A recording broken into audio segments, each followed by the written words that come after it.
Hi everyone, আসসালামু আলাইকুম। আশা করি সবাই অনেক ভালো আছেন। তো আজকে নিয়ে আসলাম আরেকটি ব্লগ অনেকদিন পর। আসলে ভিডিও এডিট করতেও ভালো লাগে না সামটাইম, আবার ছাড়তেও ইচ্ছা করে না। মানে আমি আগেও ছাড়ি না, আবার পিছু ছাড়ি না।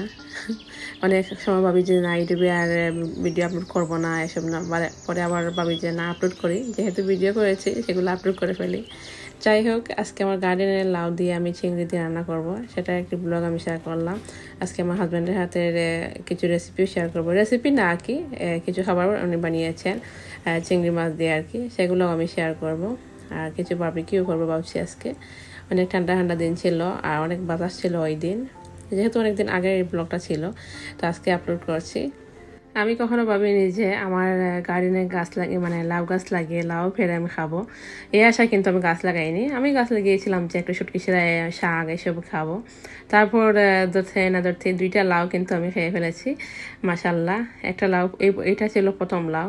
তো এটা রান্না করে আমি আমার জন্য, আমি আমার শাশুড়িকে দিয়েছি।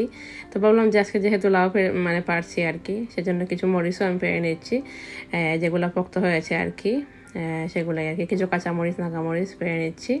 আমার অনেকগুলো কাঁচামরিচ ধরেছে এবার, নাগামরিচও ধরেছিল, মাশাল্লাহ অনেক নাগামরিচ খেয়েছি এবার। ইনশাল্লাহ নেক্সট সামারেও লাগাবো, যদি কেউ আমাকে গাছ দেন আর কি। আমি এবার চারা করতে পারি না, আমার বোন কিংবা আমার বোনের নানা যদি আমাকে গাছ দেন তাহলে আমি এবার লাগাতে পারবো। এই তো কিছু মানে ধনিয়া পাতাও আমি লাগিয়েছিলাম, যেহেতু ঠান্ডার সময় কিন্তু ধনিয়া পাতা হয়ে যায় খুবই তাড়াতাড়ি, সেজন্য আমি আর কি এমনি মানে ফেলে রেখে দিয়েছিলাম। তাই দেখলাম যে গাছও উঠে গেছে, খুব সুন্দর, আর খুব সুন্দর গ্রানও। যাই হোক, লাউটা পেরে নিয়ে এসছি ঘরে, আর এখন কিছু বড় বড় চিংড়ি মাছও আমি বেছে নিচ্ছি।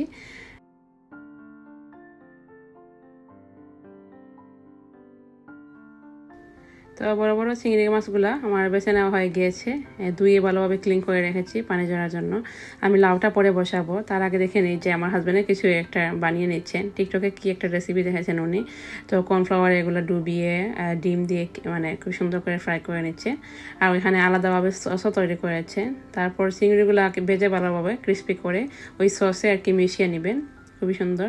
আমার কাছে মানে মিষ্টি মিষ্টি কোনো কিছু ভালো লাগে না, আমার হাজব্যান্ডের কাছে বা রায়ানের কাছে অনেক মজা লেগেছে।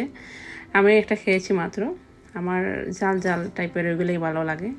যাই হোক, টিকটক দেখে যে এগুলো বানিয়েছি এটাই অনেক। ট্রাই যে করেছেন এটাই আমার কাছে অনেক ভালো লাগছিল। তারপর বারবিকিউ করবেন ভাবছেন, কিছু শসা যায় মানে এগুলো চিংড়ি দিয়ে একটু বারবিকিউ করবেন। রায়ান আবার পছন্দ করে বারবিকিউ করতে, বারবিকিউ খেতে, সেজন্য আর কি।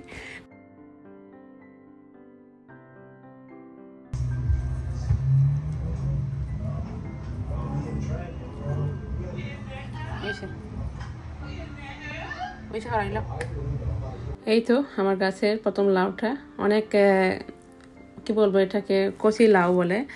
তেমন একটা শক্তও হয়নি, খুবই নরম ছিল লাউটা, আর তেমন একটা বড়ও হয়নি, আমি পেরে নিয়েছি। আমার শাশুড়ি বলছিল যে মানে এর থেকে বড় হলে নাকি শক্ত হয়ে যাবে, সেজন্য আমি পেরে নিয়েছি। আর এখানে আমি দেশ থেকে ছোটো যে চিংড়িগুলো নিয়ে আসছিলাম সেগুলো ভিজিয়ে রেখেছি, এখানে অ্যাড করবো বড় চিংড়ির সাথে। আর চিংড়িগুলো, বড় চিংড়িগুলোকে আমি কিন্তু হলুদ আর লবণ দিয়ে মাখিয়ে রেখেছি, সাথে আগে বেজে নিব রান্না করার আগে, ক্রিস্পি হবে, ভালো লাগবে খেতে। আর আমার আম্মু বললো যে লাউয়ে নাকি একটু বেশি করে রসুন দিলে অনেক মজা হয়, সেজন্য আম্মুকে জিজ্ঞেস করে আমি লাউটা রান্না করেছিলাম, অনেকগুলো রসুন আমি দিয়েছি। আম্মু বলছিল যে মানে বেশি মরিচ দিতে হয় না, সামান্য মশলা দিয়ে রান্না করতে হয়, সেজন্য আর কি এটা আমার আম্মুরই রেসিপি বলতে পারেন। আম্মুকে বলে বলেই আমি সব কিছু রেডি করছিলাম রান্না করার জন্য। তো আমি অনেকগুলো রসুন এখানে তেঁতলিয়ে কেটে নিয়েছি, তারপর পেঁয়াজকেও কেটে নেব। তো আমি যেভাবে রান্না করছি আর কি সেটু একটু শেয়ার করছি, জানি না আপনারা কীভাবে রান্না করেন। অনেকেই জালও খেতে পছন্দ করেন লাউয়ে। আমার একজন যা আছেন, উনি আবার খুব মজা করে জাল দিয়ে জাল জাল করে আর কি রান্না করেন লাউ, খেতে ভালোই লাগে, খারাপ লাগে না। ডিফারেন্ট ডিফারেন্ট স্টাইলে রান্না করলে ভালোই লাগে। এইটা দেখতে পাচ্ছেন খুবই কচি লাউটা, আমি কিন্তু যে আলুর যে পেলাটা ওইটা দিয়ে আমি মানে ছুলিয়ে নিব, দেখতে পারবেন খুবই নরম, বিচিগুলোও কিন্তু এখনো হয়নি ভালোভাবে।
যাই হোক, প্রথমে আমি চিংড়িগুলোকে ভালোভাবে ভেজে নিয়েছি। যেই প্যানে আমি রান্না করব লাউটা, সেই প্যানে আর কি ভেজে নিয়েছি, তাহলে চিংড়ির যে ফ্লেভারটা আছে সেটা থেকে যাবে। আমি প্রথমে সামান্য পেঁয়াজ আর রসুন দিয়ে আর কি একটু ভেজে নিয়েছি, তারপর আমি বাকিগুলো দিয়ে দিয়েছি আর কি, একটু রসুনের গ্রানটা থাকার জন্য আর কি আমি এইভাবে রান্না করছি। তো ভালো পেঁয়াজ সব কিছু দিয়ে আমার রেখে দিব কয়েক মিনিটের জন্য, যাতে পেঁয়াজটা মেল্ট হয়ে যায় আর কি।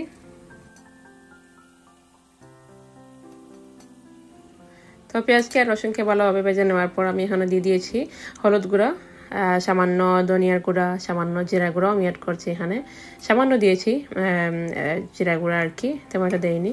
আর দিয়েছি সামান্য মরিচের গুঁড়া। আমি বলছিল যে সামান্য মশলা দিয়ে এগুলো রান্না করলে অনেক মজা হয়, যেহেতু লাউ সেজন্য আর কি। তো আমি এখানে দিয়ে দিচ্ছি হালকা পাতলা মশলা দিয়ে এখন ভেজে নিচ্ছি, তারপর পানি দিয়ে দিচ্ছি সিদ্ধ করার জন্য পেঁয়াজটাকে। যেহেতু আমি এখানে কাটা পেঁয়াজ ইউজ করেছি সেজন্য আর কি একটু মেল্ট করে নিয়ে তারপর তেঁতুলে নিব। এই যে আমি তেঁতুলে নিচ্ছি, আলু যে আমরা ম্যাশ করি সেটা দিয়ে আমি তেঁতুলে নিচ্ছি। এভাবেই আমি সব কিছু রান্না করি, গোছানোর সময় থাকে না। তারপর আমি লাউ দিয়ে দিচ্ছি আর কি। তেমন একটা কষানো লাগে না, আমার আম্মা বলছিল যে লাউ রান্না করতে তেমন একটা কষানো লাগে না, মশলা লাগে সামান্য কষিয়ে আর কি রান্না করলেই মজা হয়।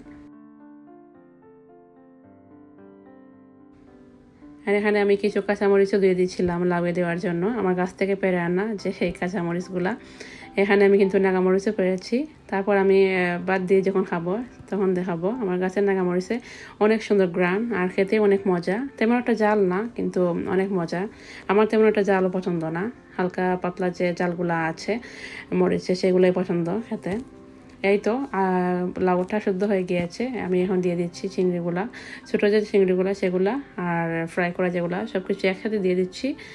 আর তাড়াতাড়ি হয়ে গিয়েছিল, খুবই তাড়াতাড়ি সিদ্ধ হয়ে গিয়েছিল আমার লাউটা, কি বলবো, অর্গানিক নিজের হাতের গাছের লাউ, শক্ত না তো সেজন্য আর বেশি সময় কুক করাতে আর হয়নি, খুবই তাড়াতাড়ি হয়ে গিয়েছে।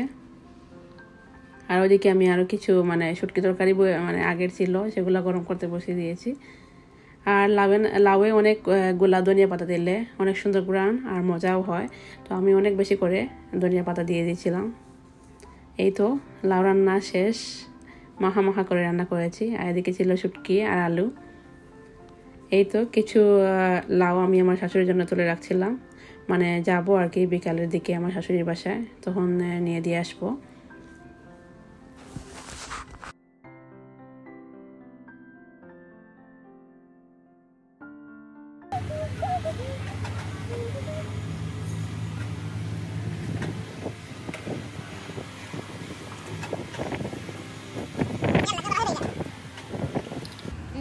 Itu dia main kulit sama ini jod kita magro no?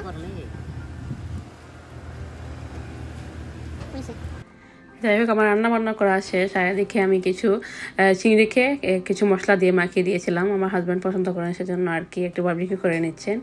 সাথে হ্যালোপিনো ছিল, সসাজেস ছিল, এগুলো দিয়ে আর কি।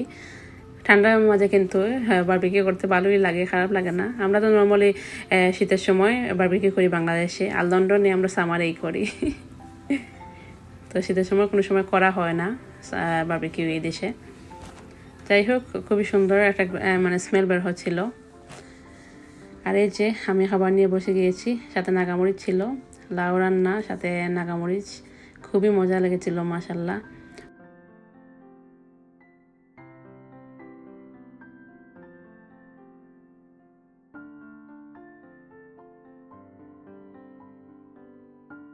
তো আমি এখানে ভাত খাই, মানে লাউ রান্না দেখে আর বসে থাকতে পারিনি, খেতে বসে গিয়েছি। আর অনেক গরম ছিল, তো গরমা গরমই খেয়ে ফেলছি ভাত। যাই হোক, আজকে এই পর্যন্তই। আপনাদের কাছে কেমন লেগেছে ব্লগটি সবাই কমেন্ট করে জানাবেন। সাবস্ক্রাইব করতে বলবেন না, অবশ্যই সাবস্ক্রাইব করবেন আমার চ্যানেলটি, মাঝে মধ্যে ভিডিও দিব, দেখতে পারবেন।